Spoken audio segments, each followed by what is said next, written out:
Reporters and photographer অ্যাসোসিয়েশনের উদ্যোগে হয়ে গেল নবম সমাজ কল্যাণ রত্ন সম্মান 2026। প্রতিবারের মতো এবারেও সমাজের বিশিষ্ট ব্যক্তিদেরকে সম্মানিত করে তাদেরকে কুর্নিশ জানালো রিপোর্টার্স অ্যান্ড ফটোগ্রাফার অ্যাসোসিয়েশন।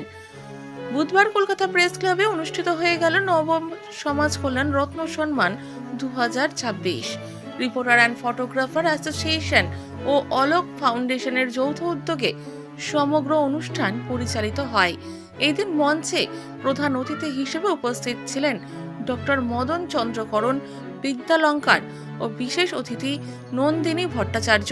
এছাড়া সংস্থার সভাপতি দেবযানী ঘোষ, সম্পাদক অনুপ কুমার বর্ধন, সহ সম্পাদিকা শুভ্রা নায়েক, সাংস্কৃতিক সম্পাদক মৌসুমী বর্ধন ও অপরাজিতা বোস।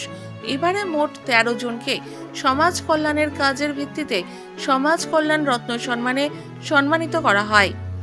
সম্মান প্রাপকেরা হলেন যথাক্রমে Debkumar De, Shyamal Talukdar, rotary club of Calcutta Sundarban, Shubhra Nayek, Aparajita Bose, Shagufta Hanafi, Nandini Bhattacharya, Ranjita Sinha, Tapan Sardar, Sushanta Kumar Mondal, Shri আতঙ্ক, জয়দেব দাস, লক্ষ্মীনারায়ণ জানা। সমগ্র অনুষ্ঠানটি পরিকল্পনায় ও পরিচালনায় ছিলেন সংস্থার প্রতিষ্ঠাতা সম্পাদক অনুপ কুমার বর্ধন ও সহযোগিতায় সাংস্কৃতিক সম্পাদক মৌসুমী বর্ধন, সহ সম্পাদিকা শুভ্রা নায়েক। এবার বিভাগ তো একটাই, সমাজ কল্যাণ। তাছাড়া যারা সমাজ কল্যাণ রয়েছে তার মধ্যে অনেকে অনেক কিছুর উপরে ক্যাটাগরিতে রয়েছে। তাই আমার মূল জিনিস হচ্ছে নবম সমাজ কল্যাণ রত্ন, এইটাই পেয়েছে এবার সবাই।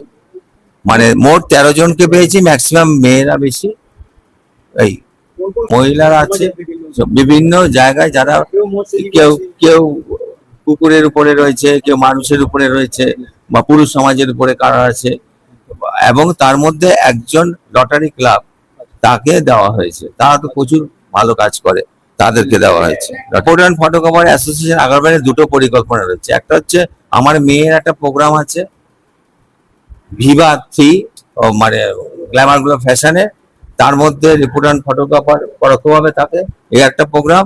তারপর আছে সাংবাদিকদের উপরে, যারা সাংবাদিকরা প্রচুর কাজ করে তাদেরকে সম্মান দেব। তারপর আছে ভারত গৌরবের প্রোগ্রাম।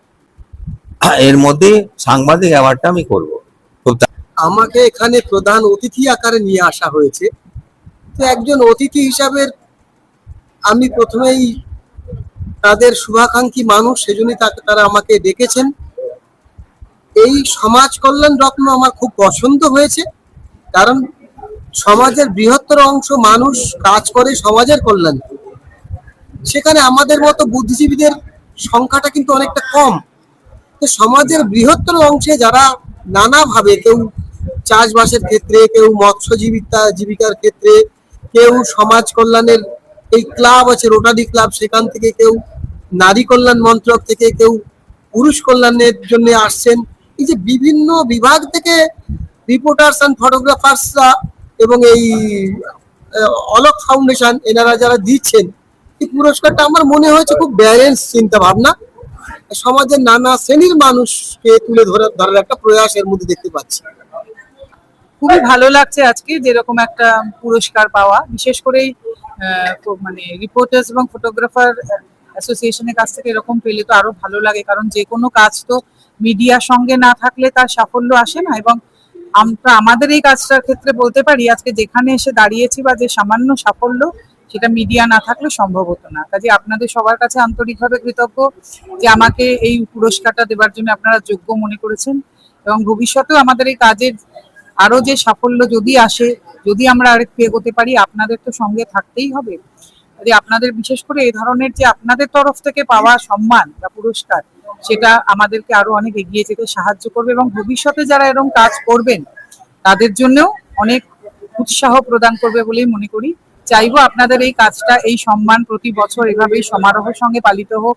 আপনারা সবাই আমাদের সঙ্গে থাকুন, আমাদের যদি কাজ ভালো লাগে তার সঙ্গে থাকুন, উৎসাহ দিন, এবং আপনারাও আপনাদের যে কোনো কাজে আপনাদের জয়যাত্রা অব্যাহত থাকুন। সবাই খুব ভালো আর সুস্থ। ব্যাপারটা হচ্ছে, এতে আমি আনন্দিত, গর্বিত, আমাদের সমাজে পিছিয়ে পড়া মৎস্যজীবীদের প্রতিনিধিত্ব করতে পেরে। এবং তাদের কথা বলতে পেরে আপনাদের মতো কলকাতার প্রেস ক্লাবের যে আজকে রিপোর্টার ফোরামের যে প্রোগ্রামটা হলো, তাতে খুব আনন্দিত গর্বিত, এবং এই বার্তাটা আমাদের মৎস্যবিদদের কাছে পৌঁছালে তারাও আনন্দিত গর্বিত হবে।